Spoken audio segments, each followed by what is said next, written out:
Diesel ఆటోలపై CM Revanth మరోసారి విషం కక్కారు. ఇకపై ఆటోలు ఔటర్ బయటేనని తేల్చి చెప్పారు. సీఎం రేవంత్ తీరుతో ఆటో డ్రైవర్లు ఆందోళన చెందుతున్నారు. తమ పరిస్థితి ఏంటని ప్రశ్నిస్తున్నారు. మరోవైపు ఫ్యూచర్ సిటీ అంటూ సీఎం రేవంత్ మరోసారి ప్రగల్భాలు పలికారు.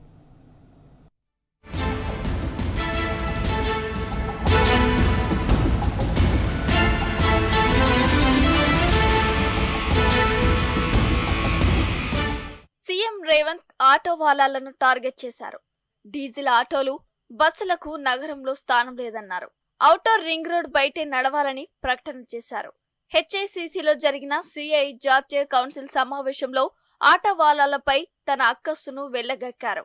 సీఎం రేవంత్ తీరుతో ఆటో వాలాలు తీవ్ర ఆందోళన చెందుతున్నారు. So I wanted to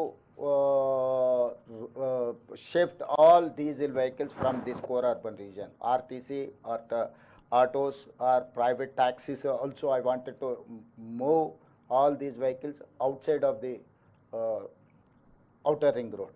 So we have our own plans. So anyway we are going to make Telangana Rising 2050. Hyderabad లో డీజిల్ ఆటోలు, బస్సులు, వాహనాలు 12 లక్షల వరకు ఉన్నాయి. మహాలక్ష్మి పథకంతో ఆటో వాలాలకు ఉపాధి లేకుండా పోయింది. దాంతో పీకల్లోతు కష్టాల్లో ఉన్నారు. తాజాగా సీఎం రేవంత్ చేసిన ప్రకటనతో ఒక్కసారిగా షాక్ అయ్యారు. నగరంలో స్కూల్ బస్సులు, క్యారియర్లు, లారీలు నడుపుతూ డ్రైవర్లు ఉపాధి పొందుతున్నారు. ఇకపై సిటీలో ఆటోలు, బస్సులను నిషేధిస్తామని సీఎం రేవంత్ ప్రకటన చేయడంతో డ్రైవర్లు పరిస్థితి అగమ్య గోచరంగా మారింది. హైదరాబాద్, రంగారెడ్డి, మేడ్చల్ జిల్లాల పరిధిలో ఆటో వాలాలు, క్యాబ్లు, స్కూల్ బస్సుల డ్రైవర్లు, ఇతర డీజిల్ వాహనాల డ్రైవర్లు 12 లక్షల మంది వరకు ఉంటారు. రేవంత్ ప్రకటనతో వీరి వాహనాలను ఔటర్ బయటకు తరలించాల్సిన పరిస్థితి ఏర్పడింది. దాంతో ఆ డ్రైవర్లు ఉపాధి కోల్పోయే ప్రమాదం ఉంది.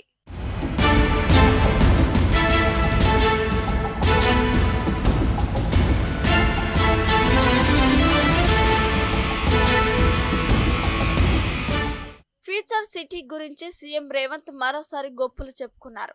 దేశంలో గొప్ప నగరంగా ఫ్యూచర్ సిటీని తీర్చిదిద్దుతామని ప్రకటించారు. న్యూయార్క్, లండన్, సెయోల్, దుబాయ్ పోటీ పడేలా నిర్మిస్తామని ప్రగల్భాలు పలికారు. ఫ్యూచర్ సిటీపై సీఎం రేవంత్ రెడ్డి కామెంట్లను చూసి అనలిస్టులు ఆశ్చర్యపోయారు. ఫ్యూచర్ సిటీపై సీఎం రేవంత్ పదే పదే ఎందుకు హడావిడి చేస్తున్నారని ప్రశ్నించారు. ఇదే అంశంపై ఫార్మసిటీని కొనసాగిస్తామని కోర్టుకు చెబుతున్నారని గుర్తు చేశారు. మరోవైపు అక్కడ ఫ్యూచర్ సిటీ అంటూ సీఎం రేవంత్ హడావిడి చేస్తున్నారని మండిపడ్డారు. ఇది ప్రజలతో పాటు వ్యాపారవేత్తలను, కంపెనీలను మోసం చేయడమేనని విమర్శించారు. ఫ్యూచర్ సిటీ ఎక్కడుందో తెలియదు, కానీ దాన్ని అంతర్జాతీయ నగరాలతో పోల్చడాన్ని తప్పుపట్టారు.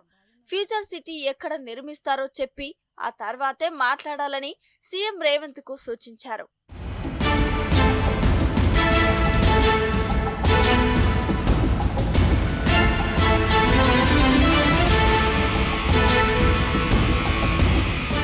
రైతు భరోసాపై సీఎం రేవంత్ పేచీలు పెడుతున్నారు. వ్యవసాయానికి పనికిరాని భూములను గుర్తిస్తామని మరోసారి ప్రకటన చేశారు.